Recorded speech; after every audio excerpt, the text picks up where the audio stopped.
National Herald കേസിൽ കോൺഗ്രസിന് വീണ്ടും തിരിച്ചടി. അസോസിയേറ്റഡ് ജേണലിന്റെയും യങ് ഇന്ത്യയുടെയും 751 കോടിയുടെ സ്വത്ത് കണ്ടുകിട്ടിയത് PMLA അഡ്ജുഡിക്കേഷൻ അതോറിറ്റി ശരിവെച്ചു. കേസിൽ സോണിയയും രാഹുലും ജാമ്യത്തിലാണ്.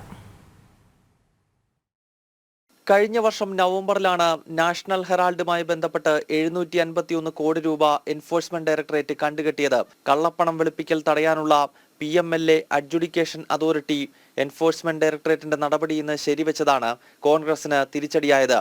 നാഷണൽ ഹെറാൾഡ് കേസിൽ രാഹുലിനെയും സോണിയയെയും ED കഴിഞ്ഞ വർഷം ചോദ്യം ചെയ്തിരുന്നു. ഇരുവരും നിലവിൽ ജാമ്യത്തിലാണ്. ജവഹർലാൽ നെഹ്റു സ്ഥാപിച്ച നാഷണൽ ഹെറാൾഡ് പത്രത്തിന്റെ സ്വത്തുക്കൾ യങ് ഇന്ത്യ എന്ന കമ്പനി ഏറ്റെടുത്തതിൽ വൻ അഴിമതിയും തട്ടിപ്പും നടന്നുവെന്നാണ് EDയുടെ കണ്ടെത്തൽ. യങ് ഇന്ത്യയുടെ 80% ഓഹരി നെഹ്റു കുടുംബത്തിന്റെ പേരിലാണ്. സോണിയയും രാഹുലും ചേർന്നാണ് തട്ടിപ്പ് നടത്തിയതെന്ന സുബ്രഹ്മണ്യം സ്വാമിയുടെ പരാതിയാണ് കേസിന് ആധാരം. ജനം, ഡൽഹി.